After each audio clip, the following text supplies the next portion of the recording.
Bonjour, bonjour, bonjour, bonjour. Bonjour à tout le monde. Bon mois de carême à tous les frères musulmans. Bon mois de carême à tout le monde. Aujourd'hui c'est Imam Kudus. Je vais prêcher. Barasmaka Kemoku. Tiens ma Qur'ana kalama tiens asmaka ke oromana dore batay. Kuli ballu. Ati soso bloco dalla fio. Parce que réalité, il y a certaines réalités si tu as vécu là. Voilà, tu peux prêcher.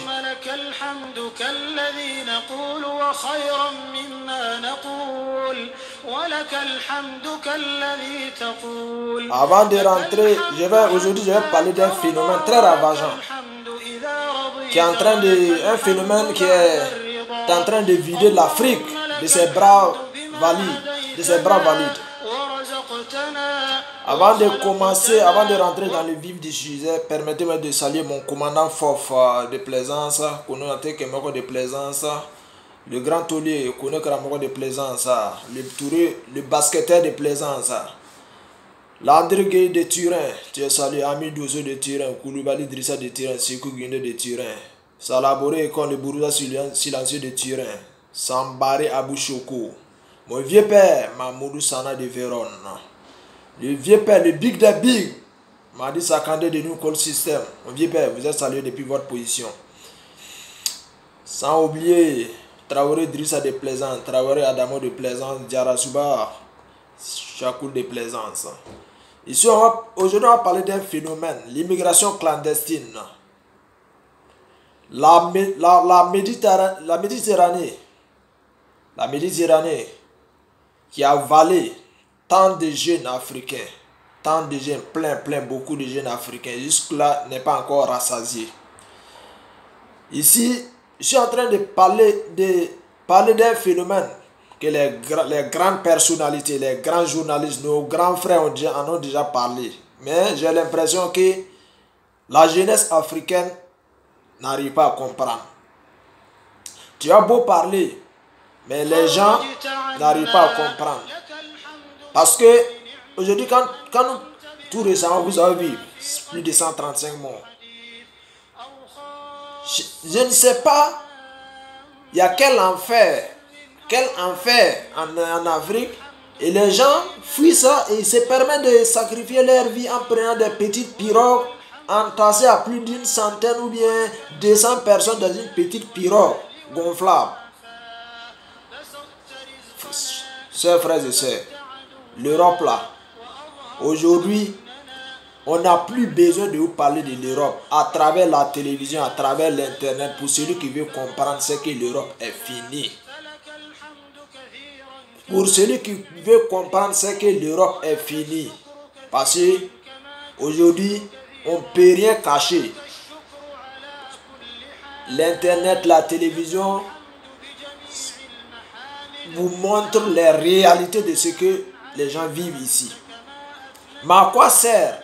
La vie humaine est très importante. Une fois que tu vis, l'espoir est permis. Mais si tu montes sur une pirogue et que ça coule, il n'y a plus d'espoir parce que tu vas perdre la vie.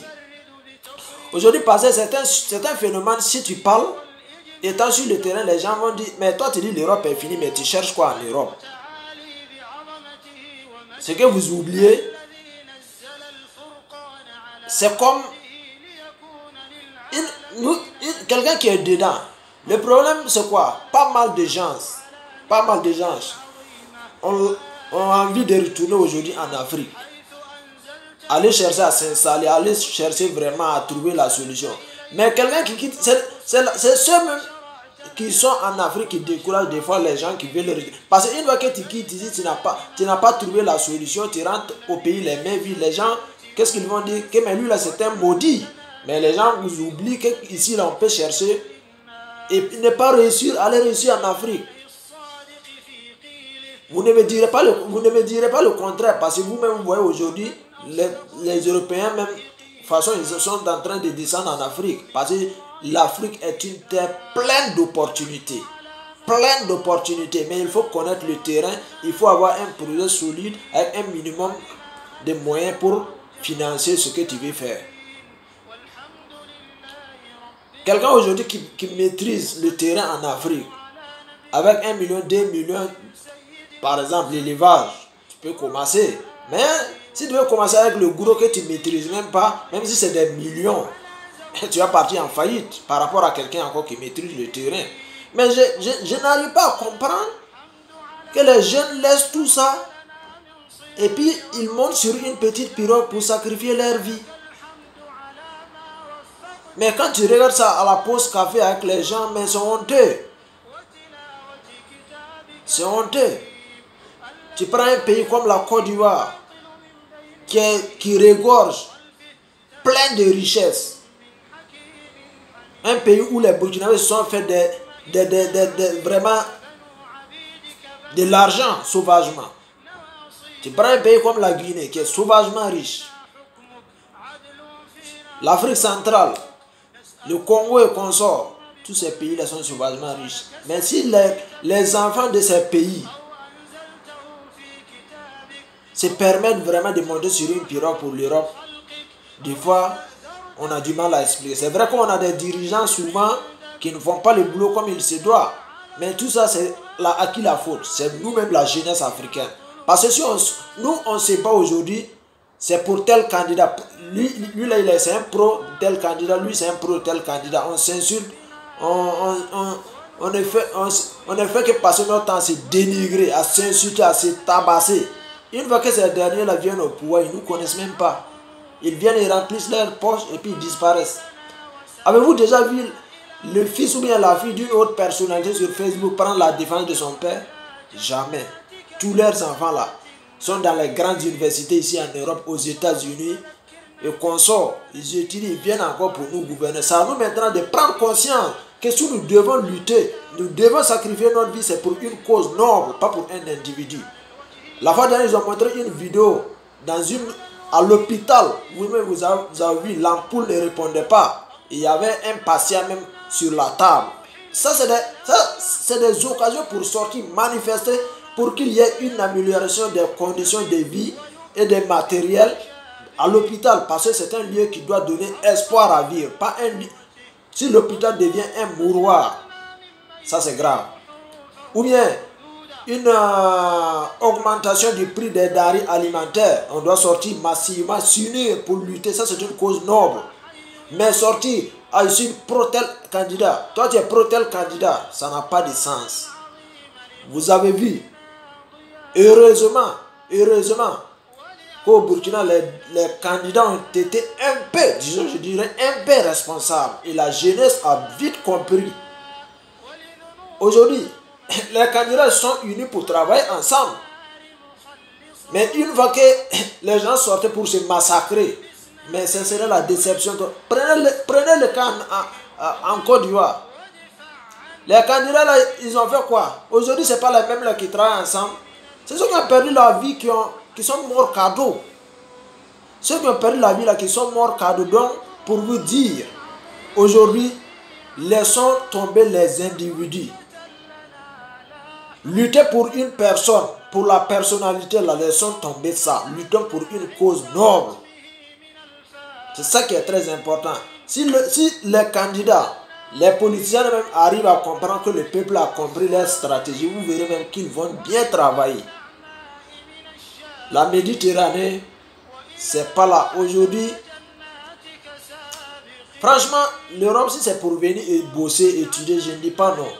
Mais un pays, toi-même tu quittes en Afrique, tu viens sur le terrain là d'abord, dans la clandestinité. Combien de temps tu as passé dans la clandestinité? Tu vas avoir papier encore, à faire de boulot, c'est 1000 problèmes.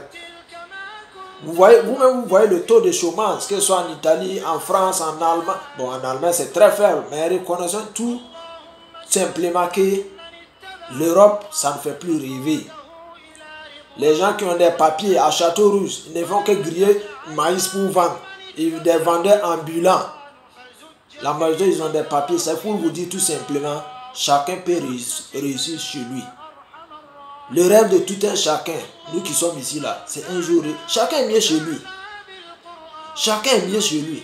On rêve tous de rentrer un jour, être auprès de notre famille, nos amis, avoir un projet qui peut nous donner à manger tranquillement. Mais une fois que tu n'as pas un projet en place, tu n'as pas eu le minimum pour financer ton projet, toi-même tu vas pas rentrer à aller manger la terre. Parce que peu de gens vont te comprendre. Ils vont dire que mais tu es maudit. Donc des fois, ça ne va pas, mais tu es obligé de lutter ici pour trouver le minimum de moyens pour te retourner. Parce que si tu es la main vide là, là, mais toi et Dangala Takuma d'après les Bamana. Donc c'est ce message que je voulais véhiculer. Ça dit, ce que je viens de faire, ce n'est que venir répéter ce que les gens ont déjà dit. Les Claudicia, les Alain Foucault, les grands journalistes, ils ont tenu des conférences de presse dans les universités pour sensibiliser la jeunesse. Ici, donc tout ce que moi je dis, vous avez déjà entendu. C'est à vous de voir si votre vie est vous est importante. Je dirais que si tu ne vas pas venir par la voie légale, reste en Afrique pour lutter. Parce que ici, là, ce n'est plus l'Eldorado. L'Europe ne fait plus rêver. L'Europe est finie. C'est la crise. Et même, ils se cherchent. Nous tous, on se cherche ici. Et regardez pas la vie de Facebook, là. Ça, c'est une vie d'illusion. Ouais, des fois, on sort, on fait le tapage. Mais cela ne doit pas vous faire rêver, ne doit pas vous faire perdre, quitter sur votre focus. Parce que tout ce que les gens font, vous voyez ça sur l'internet, la télévision vous montre tout aujourd'hui. Voilà, avant que quelqu'un ne vienne sur Facebook là, mener une vie d'illusion, faire le tapage là. Combien d'années il a fait sans apparaître comme cela? Vous devez vous poser cette question d'abord. Quelqu'un qui a travaillé en Afrique, si tu viens ici, tu as fait 10 ans, je ne sais pas, 15 ans, 20 ans, tu retournes en Afrique, pour quelqu'un aussi qui s'est donné au travail, tu te retrouves, il n'a rien à vivre chez toi. Souvent, c'est le complexe qui fait que les gens même viennent en Europe. Nous, on a vu des gens même, ils vivaient mieux en Afrique. Ils avaient tout même ce qu'il faut que les gens qui sont ici même rêvent et les envient. Malheureusement, le complexe a fait qu'ils ont laissé leur meilleure vie et puis ils sont venus ici, c'est des regrets. Ils ont vendu leurs coups, ils ont vendu leurs baies, je ne sais pas. Ils ont pris vraiment tout ce qu'il faut la miser dans le visa. Arrivé ici, ils ont trouvé, c'est pas ça. Ne soyez pas complexés. Voilà, donc on vient sur Facebook, on vient juste faire, je ne sais pas, oublier les soucis parce qu'on est loin des parents, passer un temps, bon. C'est le game du Facebook, mais cela ne reflète en aucun cas la réalité de ce que nous vivons. Voilà, on n'a pas, souvent tu vas pas venir aussi étaler ta misère, non, non, non. D'après Laurent Gbagbo, quand un garçon vit, on ne doit pas faire pitié. Voilà, puis ceci devient, c'est pas par pitié que tu seras sauvé, raison pour laquelle tu n'as pas besoin de venir faire pitié. Les jours que ça va, toi aussi tu sors, tu viens d'après un petit enjaillement. Cela ne veut pas dire que l'Europe c'est le luxe, non. Voilà, merci beaucoup, excusez-moi d'avoir pris votre temps. Excellente journée, bon mois de carême pour tout le monde, pour les frères musulmans. Ceux aussi qui ne gênent pas, on vous salue. Merci beaucoup, bonne journée.